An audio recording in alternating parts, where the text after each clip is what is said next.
Good evening to you, dear viewers of Vinaya Bharati, Dr. Arvind Kulkarni, Dr. V.T. Nayak sir, Dr. Jyoti, and all lovers of literature. I extend a warm welcome to all of you for my second lecture on theatre.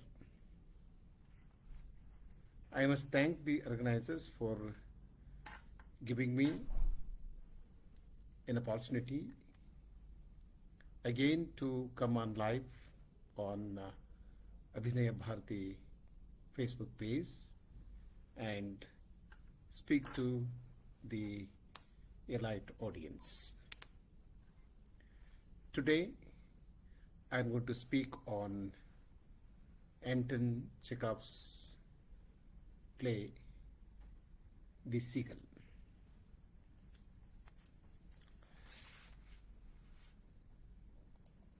I assume that you all know a lot about the playwright, the Russian major playwright Anton Chekhov.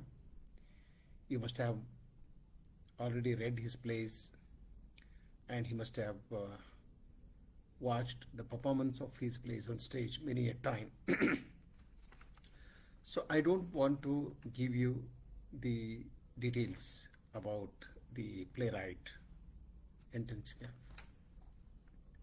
Chekhov was a major Russian modern playwright and short story writer, and he is remembered for both his stories and plays. He has written many world-class stories and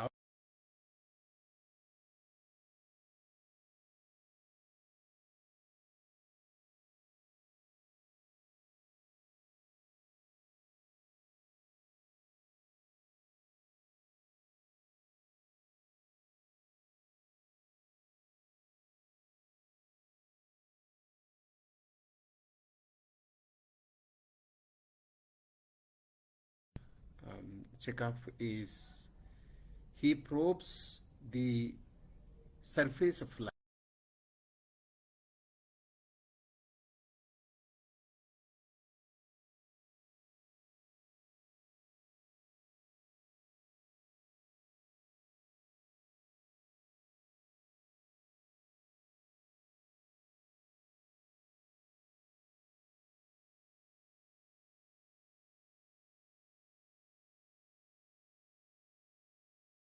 just introduce their mind to us.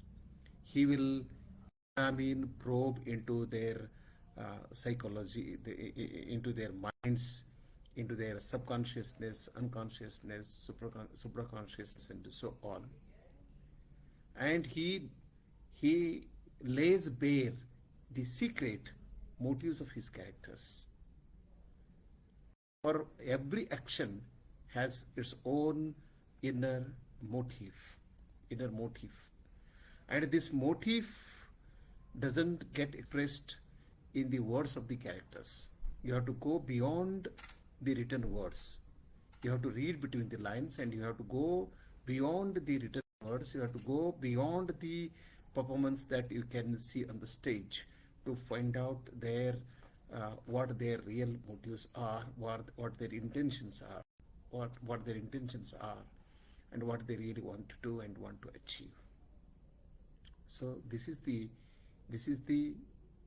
reason why we still show a lot of interest, a lot of curiosity in his reading his plays and short stories. And we also know that Chekhov's stories and plays, even major stories and plays, lack complex plots and need solutions. He is not known for complex plots and need solutions. He was not interested in this, and there lies the beauty of his writing. In not giving solutions to problem, he perhaps tells us something different, something special. And his major plays and stories lack complex plots and need solutions. But this is not the limitation of his writing. This is not the limitation of his writing. I especially like Chekhov for his freshness, for his liveliness, loveliness, and for the beautiful, wonderful, comprehensive, strange world that he reveals before us, and for many such reasons. And Chekhov is also a representative of 19th century Russian realist school. He represents 19th century Russian realist school. As I said, he was not just a realistic writer. He was more than that. You can read his stories and plays from other perspectives as well, like existentialist perspective, realistic perspective, surrealistic perspective, and so on. And today I'll be focusing on his major play, The Seagull. I will talk about its symbolic value and its artistic excellence and so on at the end. I will be discussing mainly two things. One, this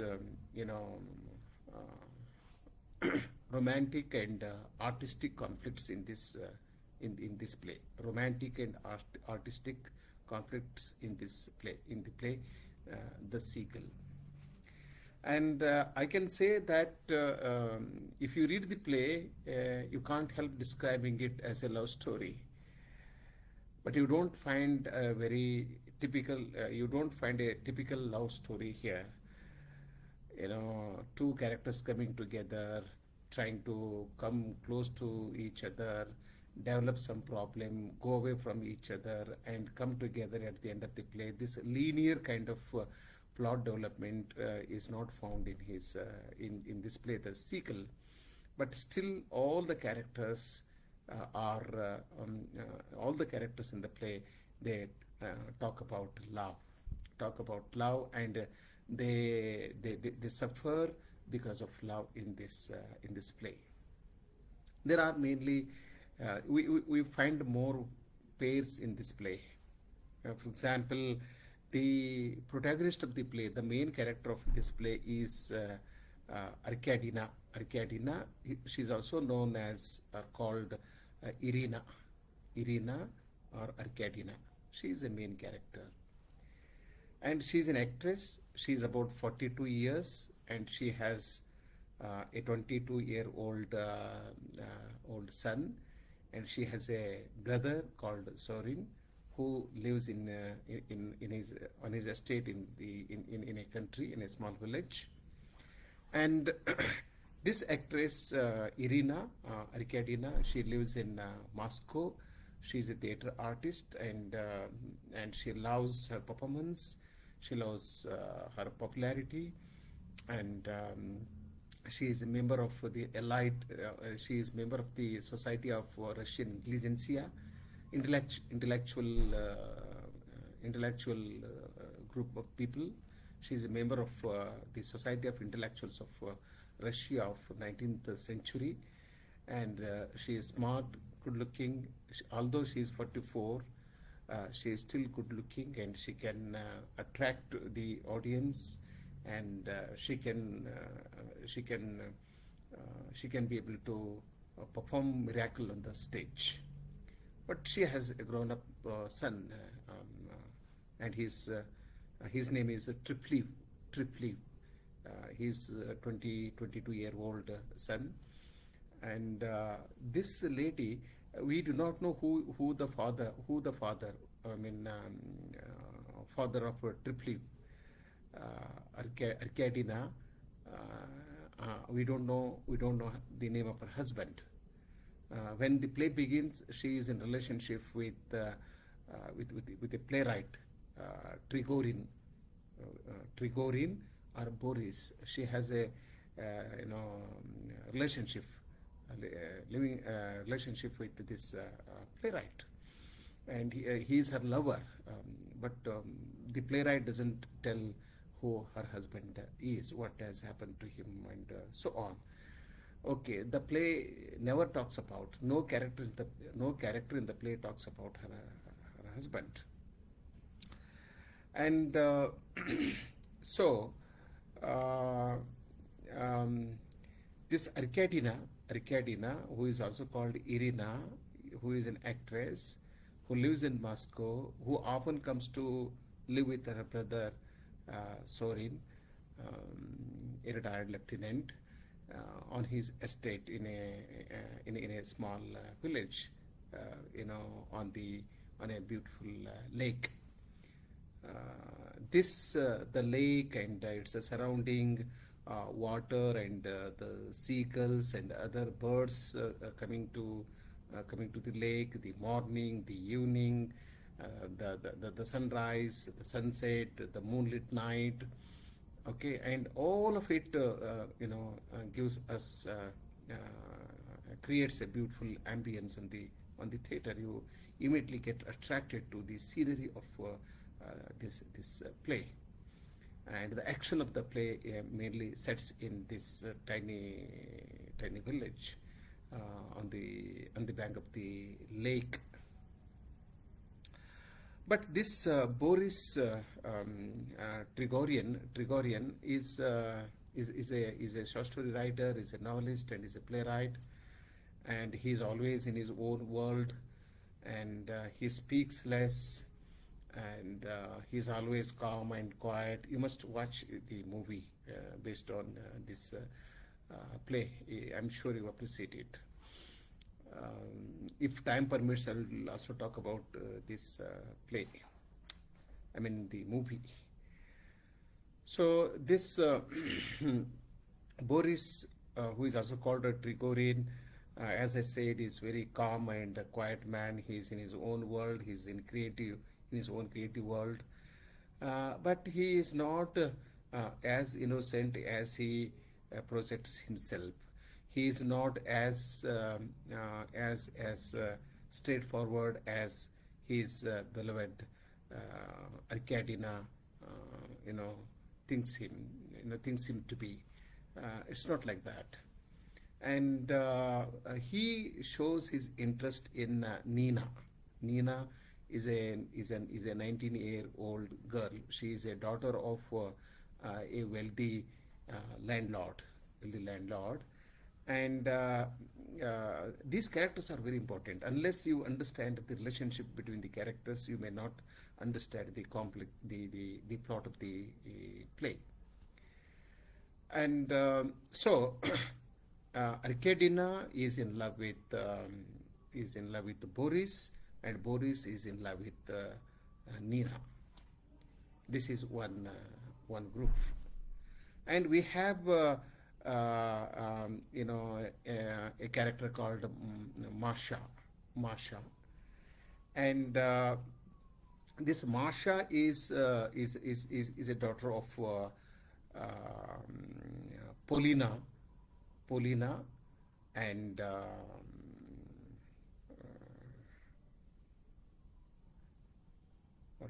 Shamrai, Polina and Shamrai, and they work in the house of Sorin, the retired lieutenant. And so Masha is in love with, is interested in Tripliu. Tripliu is the son of Arkadyna, but Tripliu is in love with Nina, and Nina is in love with the playwright. So nobody is happy, and nobody in the play succeeds in marrying the person he or she likes. And there is a school teacher, a very poor school teacher, and the play begins with him. I'll talk about him. He is Medvedenko. He loves Masha, who loves Tripliu, and Tripliu loves Nina, who loves Boris, and Shamrio loves Polina, who loves Don the doctor. Arkadina loves Trigorin, who loves Naina, and Sorin, retired lieutenant, doesn't love anybody in the play. So this is the story of the play, and all that happens on the stage is about these, mainly three pairs, So when the play begins, it's an interesting play. It's a very great play. It makes us understand life better. It makes us understand the complexities of life better. It also takes us to a world where you find your alter egos, you find your own reflections, you find your own images, and the characters act out or live out your own emotions, feelings, inhibitions, your own dreams, desires, and your own very complex desires, and what you have in your mind also gets expressed on the stage. So that is something very special about this play. And when the play begins, we meet two people on the stage.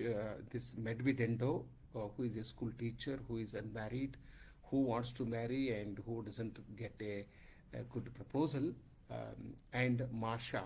Masha is a young lady, and she is desperately and passionately in love with Triflo, a young son of great actress Arkadina or Iria.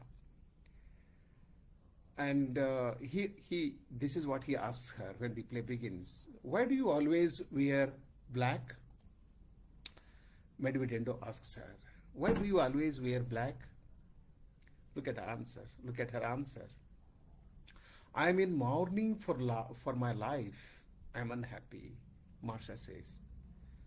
I am mourning for my life. I am unhappy, and I will wear this black dress because there is no charm in my life. There is no beauty in my life. There is no meaning in life. I am mourning my life. As if, we mourn when somebody is dead. And she says, I will mourn throughout my life. Which means this is the problem with human beings. Sometimes we think that I'm unhappy today, and I think that I will be always unhappy. And I know that I'm very poor today. I think I will always be poor. I'm jobless today. I think that I can never do job in my life. I don't get any job. Nobody in the world will give me a job, and I will die I will die jobless. So this is what I think. This is what I say. This is what I desperately believe in. So I will be always unhappy. So man has so much to feel proud of, to be happy. He should thank God for giving him this human life. You have your body. If you are healthy, and that's it. If you are very strong mentally, physically, psychologically, spiritually, you can achieve. That is the real strength. But we don't think about what God has given to us. We only think about what God has not given to us. So, as Shelley says, we look here and after and find for what is not. So, this is the limitation of man. Then Medvedento asks her, you are in good health, and your father, though not rich, is well off. My life is much harder than yours. I get only 25 rubles a month, and out of that, they take something for the pension, fund, but I don't wear mourning. He asks her, why are you wearing mourning when you have a father who can support you? Look at me, I am leading a very miserable life, and my income, I get very meager income which is not enough, and I don't wear mourning. And why do you wear mourning? Why are you in black? Then she says, it is not a question of money, my dear. Even a beggar can be happy. Even a beggar can be happy. So don't link your happiness, to money. Don't think that you will be happy if you have money. Okay, a millionaire may not be happy on the one hand. On the other, a beggar can be happy. A beggar who doesn't have any money, a beggar who doesn't have a house to live in, can be happy, can be happier than a millionaire, than any rich man who lives in a palace-like building. So that is not the question. Then he says, Medvedento says, I love you. I am so miserable. I cannot stay at home. Every day I walk 6 versts. Versts means this is measurement of distance in Russian language. It is equivalent to 1.1 kilometer. So every day I walk 6 versts here and 6 versts back. So almost 8 kilometers. 8 kilometers, 8 plus 8, 16 kilometers I walk every day. But I get nothing but indifference from you. It's quite understandable. I am without means. I have a large family. Who wants to marry a man who has not even who has not even got enough to eat? He asks her. He tries to win her sympathy. He wants to marry her, and she is not prepared to marry him. This is what I do every day, but you turn indifferent to me. You don't take notice of me. Look at her answer. She's nonsense. Your love touches me. Don't think that I am untouched. I am unmoved. Your love does touch me. Your love touches me, but I cannot return it. That's all. Then I'm only trying to explain the strained relationship between the characters. No two characters in the play have very cordial relationship. Daughter and mother, son and mother, brother and sister, husband and wife. Okay, and all relations are strained or are strained.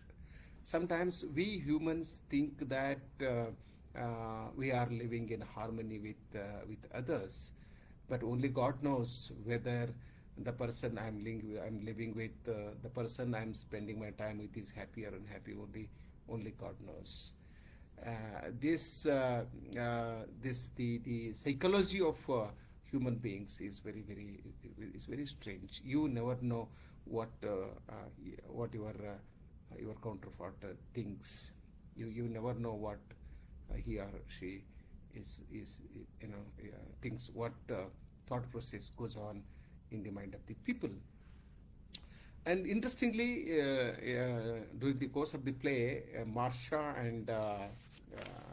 and Medvedento, they get married.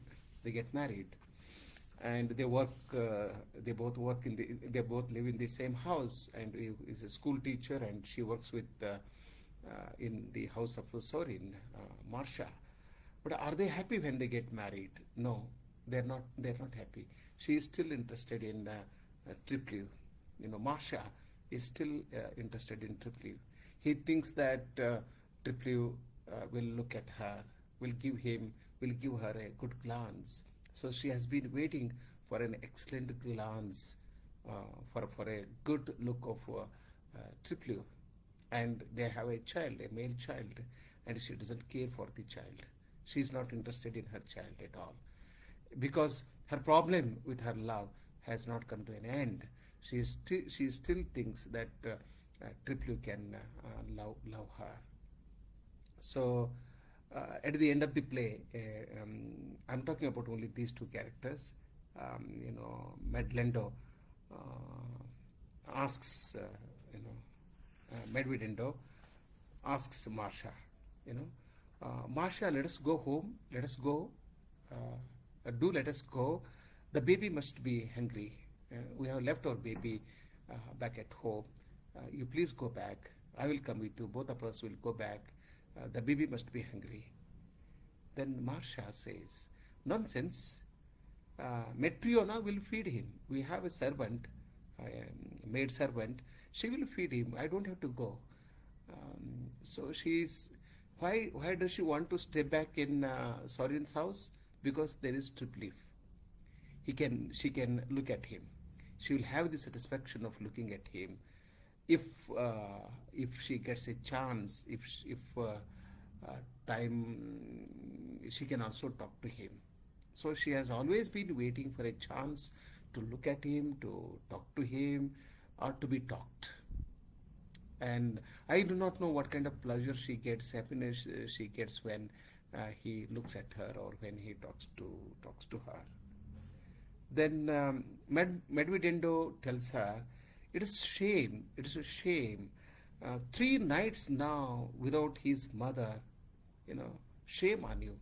You have not gone home for 3 days. Your little son, small son, has not seen the face of his mother for 3 days, 3 nights now without his mother. Marcia is tired of listening to her husband talking about children, family, and work and all that. She says, I have something else to do. You are becoming tiresome, she tells her husband. You are becoming tiresome. The old days you would at least philosophize when we were not married off. When we used to meet, you used to philosophize. Now you stop doing that. Then it's now, it's always home and baby. That's all I ever hear from you, nothing else. This is what she says. Then he says, all right, if you are not coming, I will go home, you come tomorrow.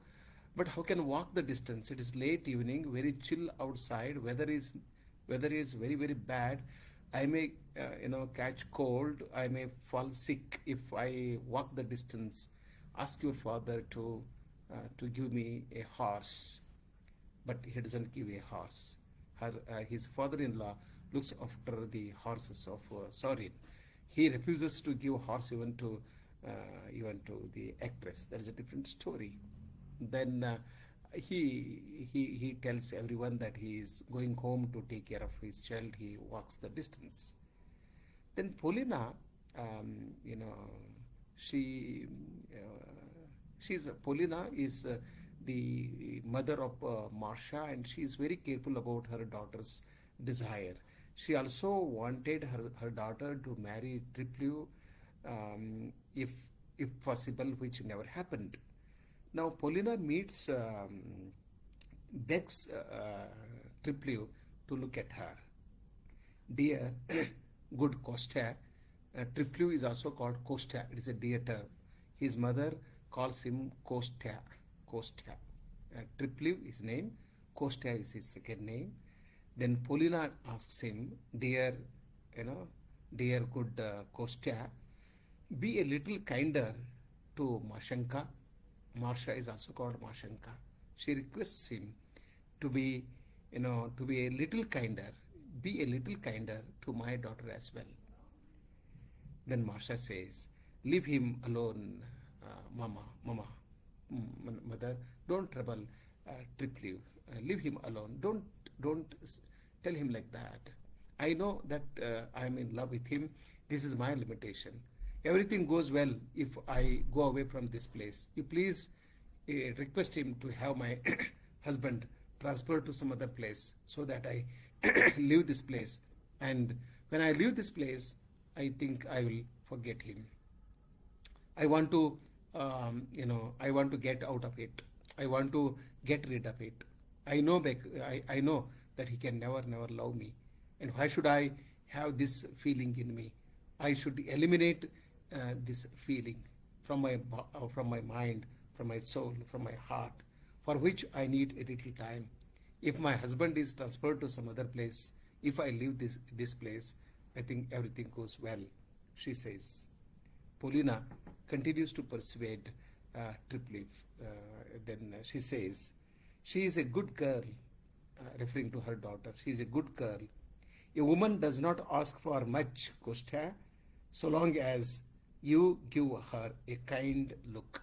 What a woman needs is a kind look, no more than that, no more than that. A woman does not ask for much, my dear son, so long as you give her a kind look.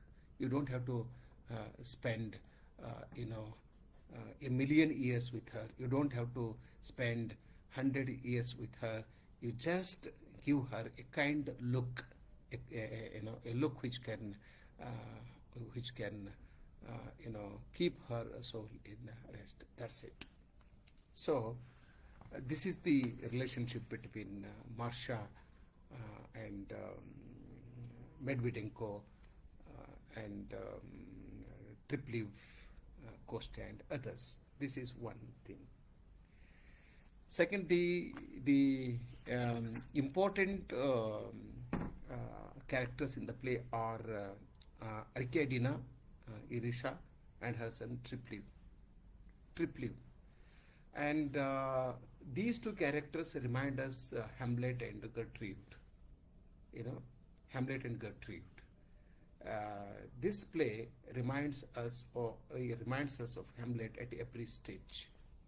We can compare Arkadina with Gertrude, Tripliv with Hamlet, and Nina with Ophelia, and so on.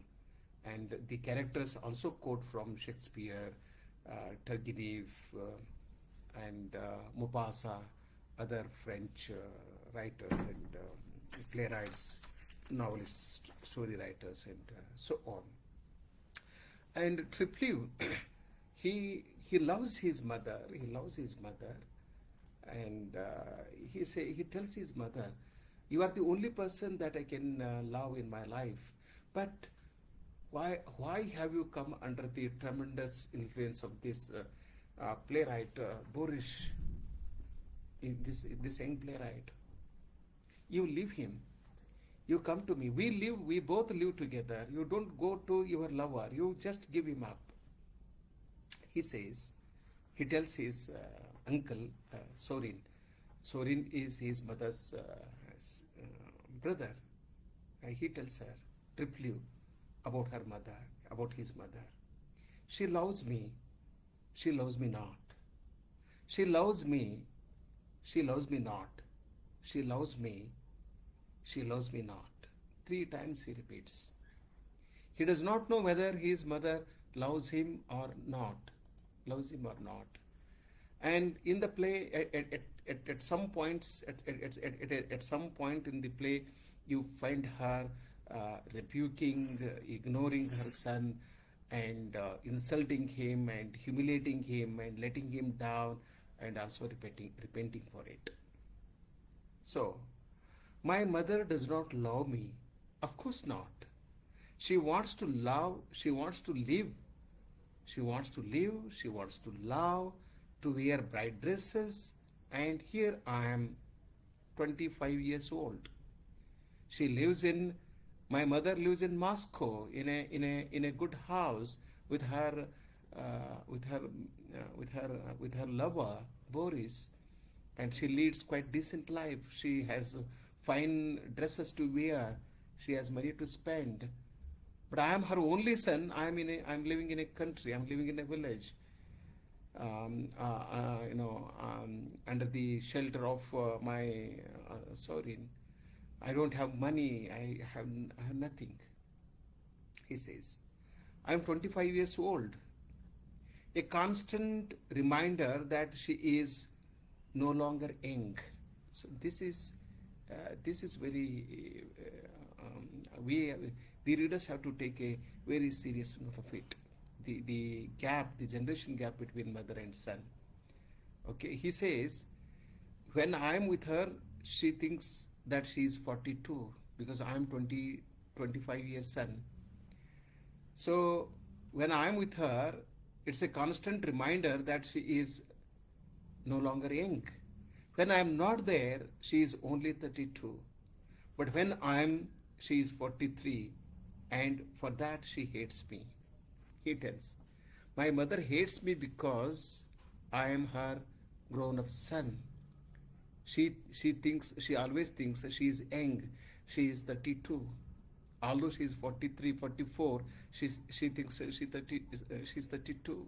If I am with her, then she cannot say I am 32. She has to say 43, 44. So this is the reason why she hates me. So there is love and hate relationship between mother and son. And he further says that she leads a senseless life. He is not happy with the kind of life that his mother is leading in Moscow. He doesn't want his mother to live with her lover. She should live with him.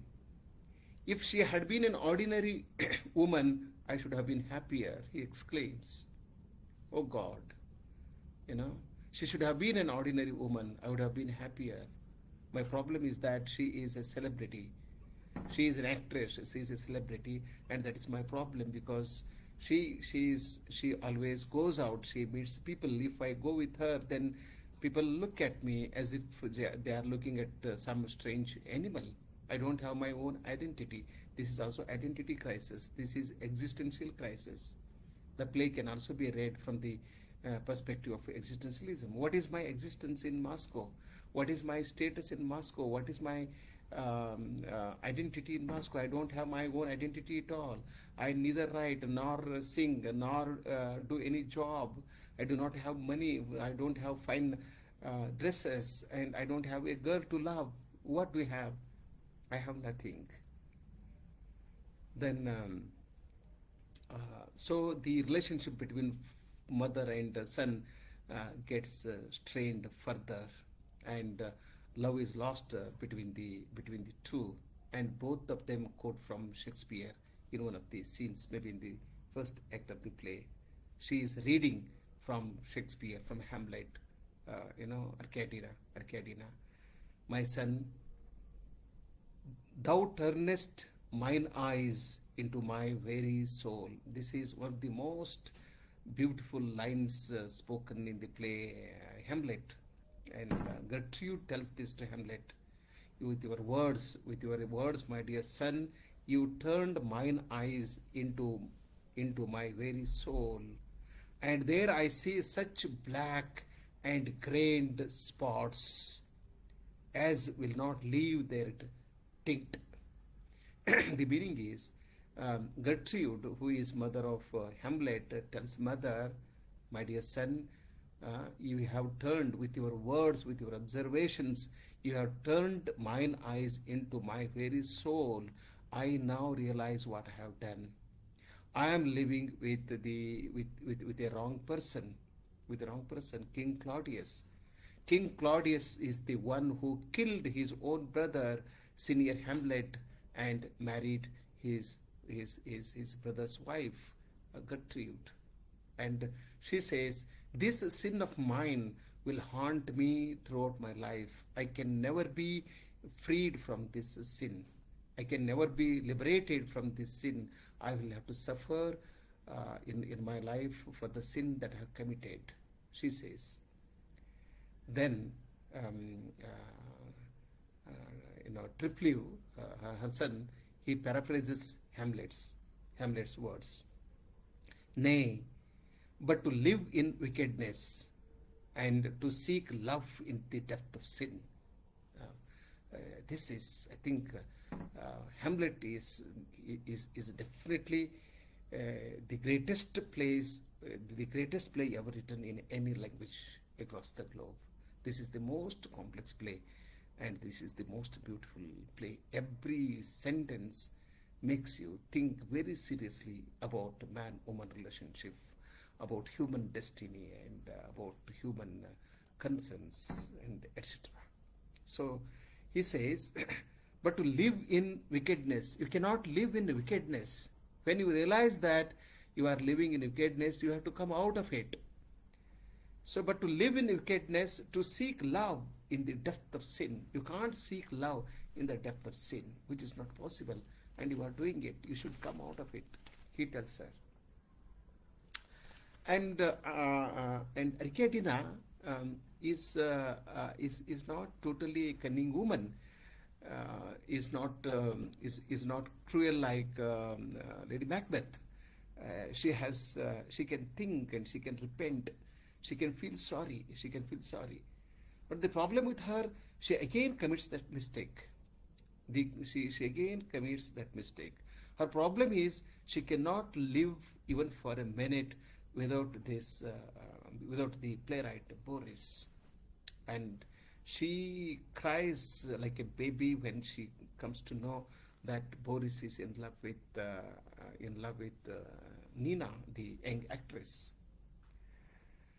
And her son Triply wants to become a playwright, and he stages a play, on the bank of the lake, on the estate of Sorin, and he invites all these people, her mother, Arkadina, and Arkadina, Boris, Marsha, and Sorin. Everybody is invited for the to watch the performance of his first play, and he requests Nina to act in his play, and she acts, and he develops interest in her, but his mother doesn't like. Arkadina does not like Nina for two reasons. Number one, she can act. She can act. Number two, she is very young. She has very bright eyes, very attractive eyes. Her personality, her strong, powerful, robust body is something she despises. I don't have it. I have almost lost it.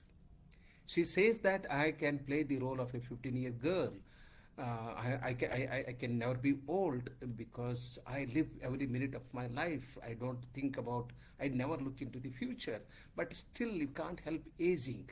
You can't help aging. Whatever you do, you become old. You will lose the charm of the beauty. Okay, and she says, my conscience is beginning to torment me. What did I hurt? Why did I hurt my poor boy's feelings? I'm so troubled. Costa. When she disturbs the performance of his son's play, he immediately brings down the curtain and stops. I don't want to stage a play for the people who do not have the sensibility. You are insensible. You cannot understand my sensibility. You cannot watch my play. I will stop the play. He stops abruptly the play and goes somewhere. And his mother starts repenting, and she says, I shouldn't have done this. Then Arkadina is proud of her beauty. She is proud of her charm and her beauty and so on. There is a doctor, Dorn, Dorn. Dorn is a doctor. He is 55 and he is a ladies' man. And wherever he goes, he attracts ladies. And this Polina, the mother of Marsha, is still in love with Dorn. And in the third act of the play, she goes to him and tells him, why don't you accept me? I want to live with you. I love you. I want to live with you. She has a daughter, a grown-up daughter. She has a married daughter. She has a grandson. And still she says that my love for you is still as fresh, as when I saw you for the first time. She speaks something of that sort. And Arkadina tells Dorn, because I work, I feel I am always on the go. I never retire, she says. I never retire. It is true. If you want to remain young, you will have to work all the time. If you want to fight against the process of aging, you have to always work. You have to work. And the more you work, the younger you become.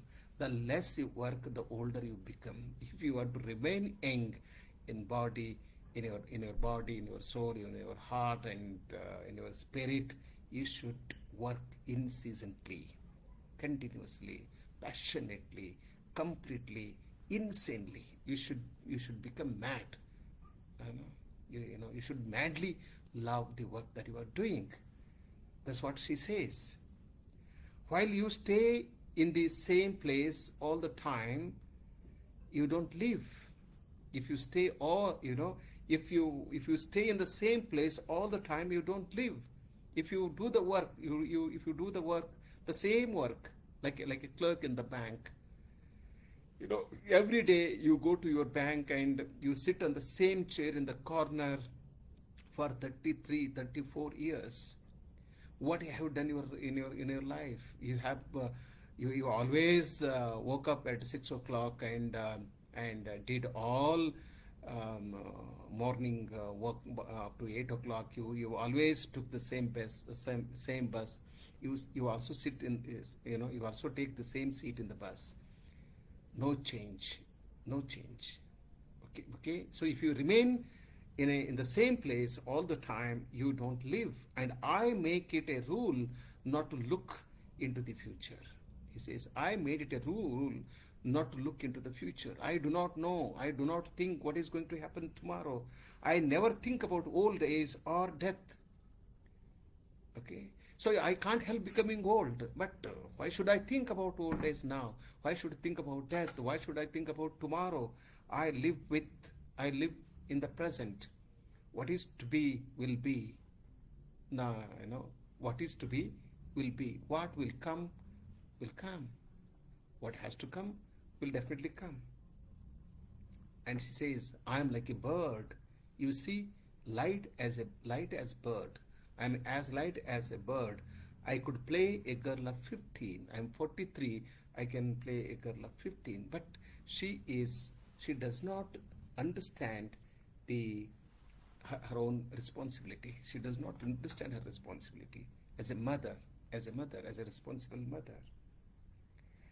Then Sorin, her brother and Triplu's uncle, he tells her sister, you take care of your son. You have a grown-up son. He's a nice man.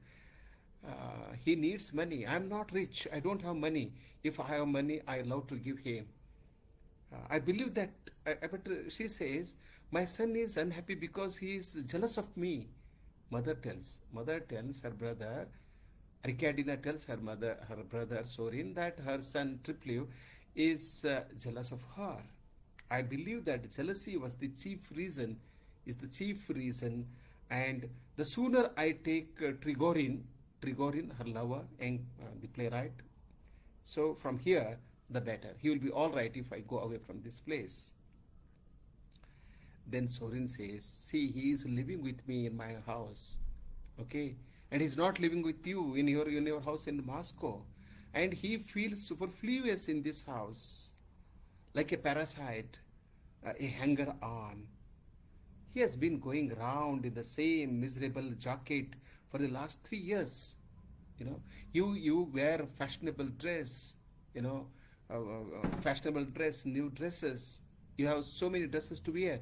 But your son, try to understand, for the last 3 years, he has been going around in the same miserable jacket for the last 3 years. And he has no overcoat. Yes, it would do him no harm to have a little fun. Let him have fun in life. And let him go abroad. Maybe it doesn't cost much. You allow him. Give him some money. Let him go abroad. Let him have some fun. But Triplu, if you watch these characters from the beginning of the play till the end, you will never find him laughing.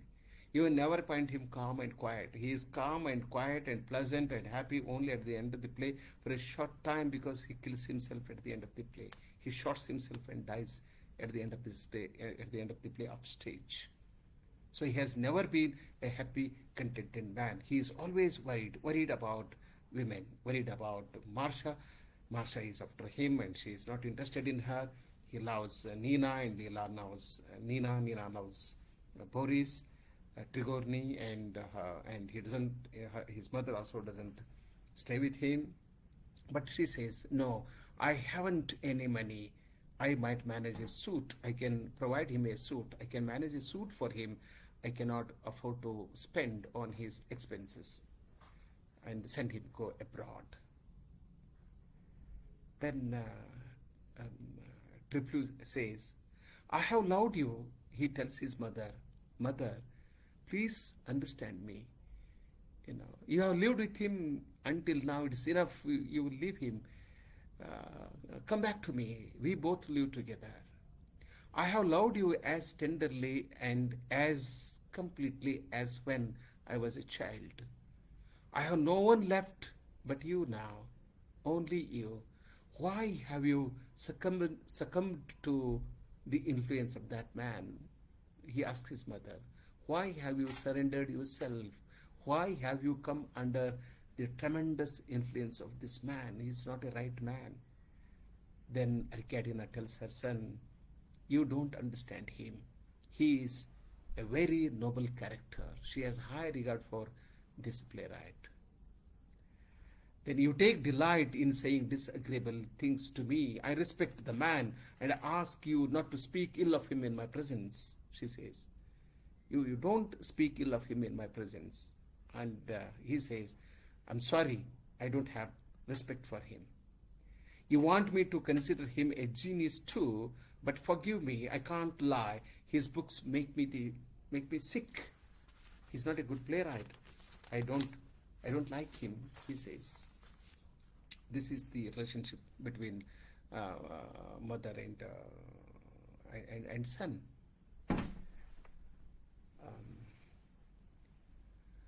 Then we have one more pair, Triplu and Nina. Triplu, again, the young son of the actress Arcadia. And Nina is a daughter of a wealthy landlord.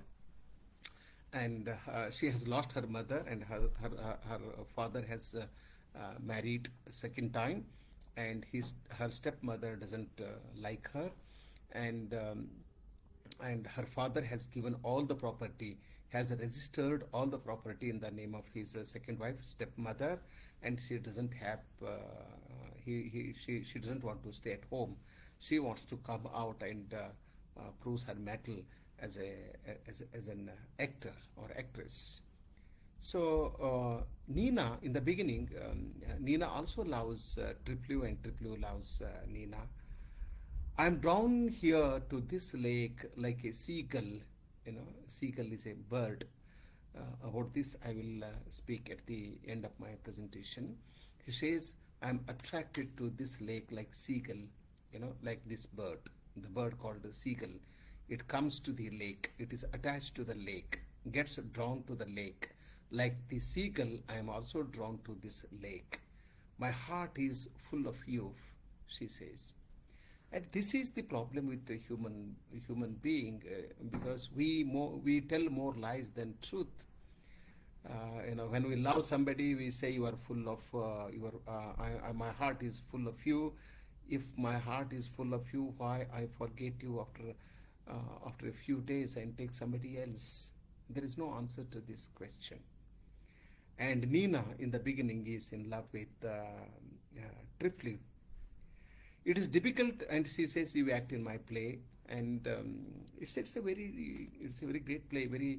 It's not a complex play, but it's a wonderful play. One lecture is not enough. I think I must give at least 3 to 4 lectures on this single play. There are a lot of observations about art, literature, story, play, reality, and so on. So this artistic conflict, I may not speak more about the artistic conflict because it takes a lot of time. I will refer to this in my next 10-15 minutes presentation. So she says, it is difficult to act in your play. Triplu wants to be a playwright, at least he wants to be a writer. There are no living characters in it, she says. About living characters, Triplu makes a beautiful observation, which I like. I'm sure you will also like it. Living characters? One must portray life not as it is, and not as it ought to be, but as it appears in our dreams. We're all preoccupied with the notion of realism. We suspend something if we find it not to be realistic. No, it is unrealistic. I don't like this, it is unrealistic. This view itself is unrealistic. This understanding itself is unrealistic. And he says a playwright should portray life as it appears in your dream, not as it is or as it ought to be. How it appears in your dream. So, life that gets formed in your dream should get staged, should get portrayed in your play, and that should get staged on the that should get staged. So he says, I'm not interested in living characters. I am interested in portraying the characters that that appear in my dream. Then Nina, this is very interesting. I take 1 minute. This beautiful observation. Nina is an young actress, and she is still very innocent. She loses her innocence only when she gets into relationship with Boris. Boris. See, Triflo is unhappy with Boris because he has snatched his mother from him, and he has also snatched his lover from him. Because Nina, shows a lot of interest in him, and this Boris, she loves his plays, she loves his imagination, she loves his creativity, and so on. She falls in love with him. She follows him to Moscow, and they get married, and then she has a son, and that child dies, and he betrays her, and she goes away. This is the story. So in the first act of the play, what happens? This Arkadina wants to go to station, and she wants a horse, but her brother's steward refuses to give her a horse, and she cries, and it appears to be very strange to Nina. A famous actress, a big actress, crying for not getting a horse to ride. And interestingly, there is this playwright, major Russian playwright and story writer, Boris, and he spends his time fishing at the lake. How can this very popular, powerful writer get so much time to fish at the lake? And she has something to say about it, Nina. How strange to see a famous actress cry, and for such a trivial reason. And it is not as strange that a celebrated writer, adored by the public, written about in all newspapers, his photographs for sale, his works translated into foreign languages, should spend a whole day fishing at the lake. This is how she wonders. Very innocent girl, and loses her innocence, beauty, and all at the end of the play. Then this Triplew realizes that his beloved Nina is going away from him, and finding shelter in his arch rival and his number one enemy, her mother's lover, and a de facto husband, Boris Trigorin. Then he kills the seabird with his revolver. I was so low as to kill the seagull today. I lay it at your feet. He brings the dead bird, the dead seagull, and lays it at her feet and tells her, "This is for you." "What is the matter with you?" she asks. "Why did you kill the seagull?" And says, "Soon, in the same way, I shall kill myself. I am giving you an indication. I will kill myself. If you ignore me, if you refuse to accept me, if you go after that madman, you think he's a genius. He's no genius at all. And I tell you that in the same way, the way in which I killed the seagull today, I will kill myself one day." Then she completely loses her interest in him. Then she asks, "Why did you kill?" "Because you have changed toward me.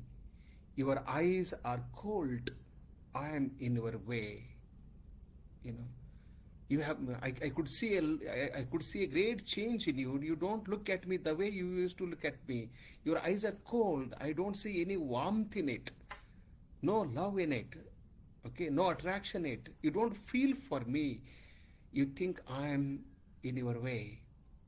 Then Nina says, you have become so irritable lately, and wherever you say, whatever you say, anything, I can't understand you. It is as if you were talking in symbols. For example, the death of the seagull. I am an innocent girl. I am too ignorant to understand the symbols. You speak in symbols, you talk in symbols. I don't understand. This gull, this seagull, I suppose, is another symbol, but forgive me, I don't understand. So she goes away. Then she comes back and meets him at the end of the play. It was too late uh, because she goes away. Then her mother and Boris also go away to. They have come to the countryside only to spend their summer, few days in summer, and they go back to Moscow. And Nina also follows Boris to Moscow, and there they meet and get married, and she has a child, and that child dies as soon as it is born, and she loses her, and he divorces her, and she goes to she meets different people to earn her livelihood, and she leads a very miserable life. Then uh, at the end of the play, this Triflu and Nina, they meet each other, and they share some happy moments. This is the only time Triflu and Nina share happy moments between the two, and she goes to him and tells him to lock the door so that nobody will come in and watch them talking to each other. And they share their personal agonies, and they also share their dreams and desires, and their feelings, and they kiss each other. Then she says, Nina says, now I thank everybody because I know how to live my life, because I have learned so much, and I know what is important in life. What is important in life is the ability to endure pains. You cannot avoid grief, you cannot avoid pains, you cannot avoid difficulties, you cannot avoid sufferings. Man has to suffer, man has to suffer agonies, and man has to suffer humiliation, and he should be prepared for that. So what he should do, he can't avoid it, he should develop the ability to endure it, to be able to bear one's cross and have faith. You have to carry your burden and continue to have your faith. What happens is, if I come under pressure, if I lose something, if I suffer, then I lose my faith in life, which I shouldn't do. I should continue to have faith in life, in human beings, and in the essential goodness of man, even when I lose, I suffer defeat, and get betrayed, and so on. She says, I have faith, and it is not so painful now. And when I think of my vocation, I am not afraid of life. You see, I have faith in me, I have faith in people, and I am clear about my vocation, my profession, and I am not afraid of life. Triplu says, but I have no faith, and I don't know what my vocation is.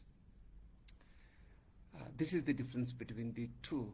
But she says, and he tells her, yeah, we can still love and live together. She says, I have gone too far. I cannot come back. I have already signed a contract with the company. I have to perform for 6 months for one company, and my horses are waiting. I have only come here to see you and say a couple of words. I cannot come back to you. She says, I am still in love with Boris, the playwright. I know he divorced me, he betrayed me, he gave me a child, he forgot me, but I still love him. I love him. I love him even more than before. I love him passionately and completely. Uh, she says. Then Nina says, we are parting, we are going away from each other. Perhaps we shall never meet again. This is what she says, and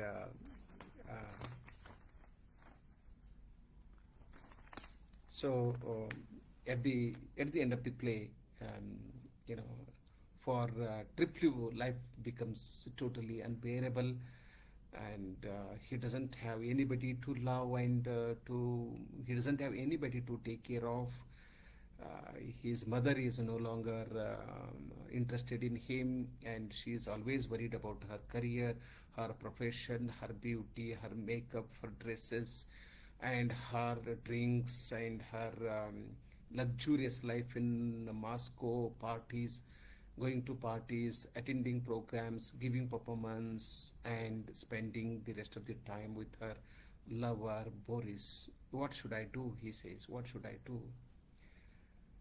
I have my mother who doesn't love me. I love a girl, Nina, who never loves me. The two women I love most, the two women I love most, the two women I love so passionately, so insanely, so completely, are in love with the same person. This psychology, the psychological pressure that he undergoes, his mental trauma, is something which is extremely painful. What should I do? He thinks a lot. Now I'm a writer. At the end of the play, he succeeds. He succeeds in becoming Triplu. Succeeds in becoming a writer. I can earn. I can earn money. I have my own status in society. People in Moscow, read my stories, read my writings, and they are very curious to know who this young writer is. They want to see me. If I go to Moscow, they can accept me. I can have my own place in Moscow, but I'm not interested in it because my soul is disturbed. I'm disturbed. I'm mentally, psychologically, spiritually, bodily disturbed. Okay, I don't have any stability. And two people who can give stability to me are my mother, Arkadina, and my lover, my beloved Nina. But both of them are not with me. They are after the same man, Boris. So what should I do with my story? What should I do with my writing? Then he picks up his manuscripts one after another, tear it off, and throws into the oven, and he burns his manuscripts to ashes, and take the revolver and shoots, and is killed. He shot himself dead at the end of the play of the stage.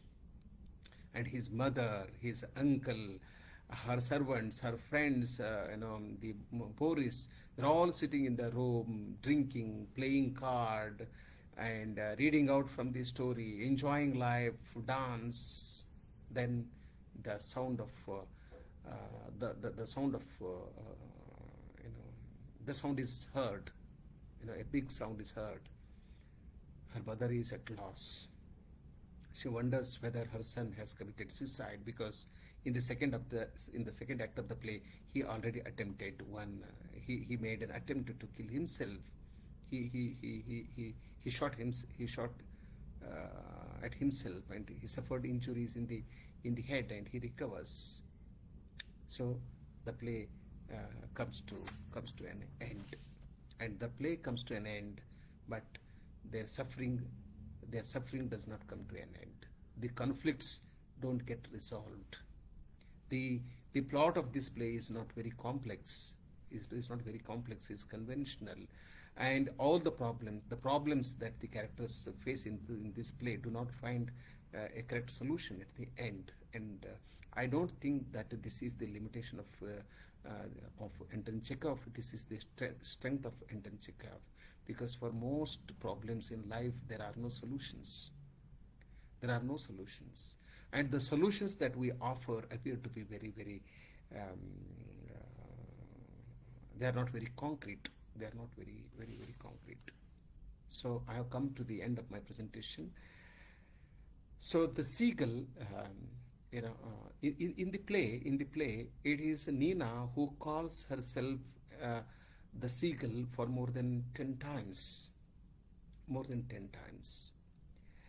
And the seagull, what does the seagull symbolize? The seagull symbolizes freedom at first, and then dependence, freedom and dependence. And why is she called the seagull? Why is Nina called the seagull? First, she finds freedom. Then, she depends. She thinks that she can get freedom if she loves Boris, and when she loves Boris, she becomes dependable upon him. This is the symbolic meaning of the seagull. The seagull symbolizes freedom at first and then dependence.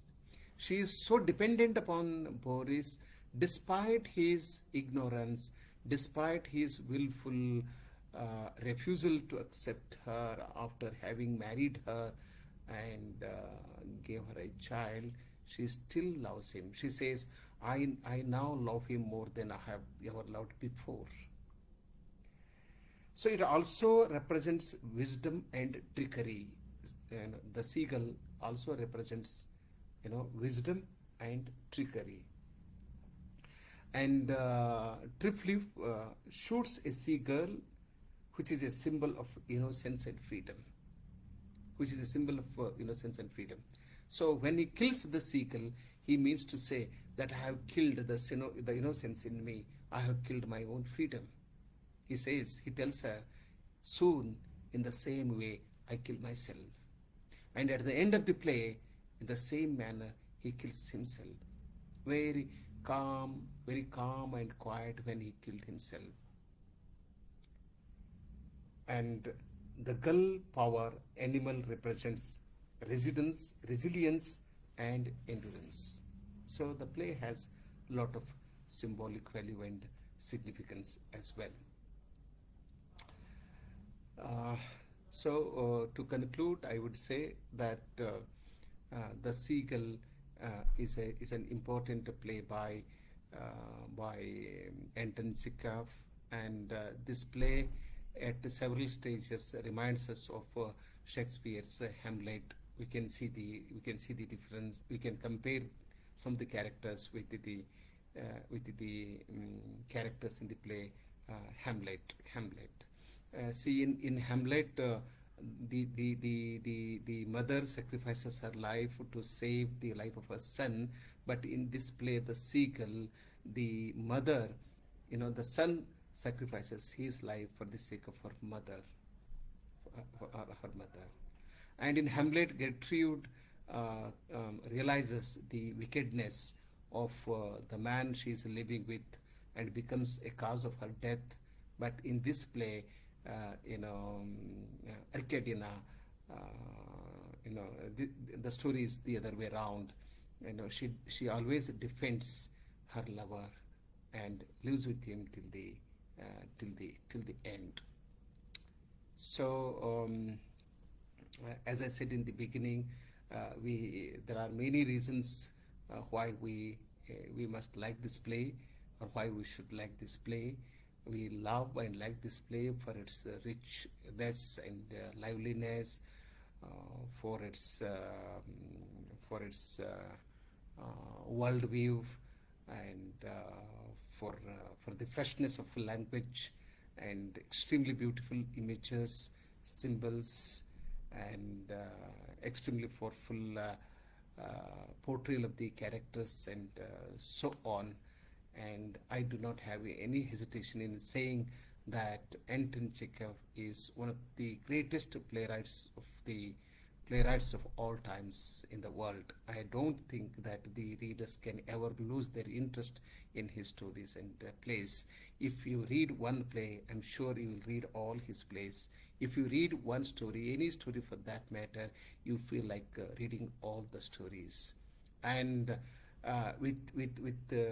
when you read his stories, you become rich in terms of experience, in terms of understanding of life, in terms of understanding of the universe as it is. So, thank you so much, and I meet you again with one of European plays on next Tuesday. Take care of yourselves. May God bless you. Thank you so much. Good night.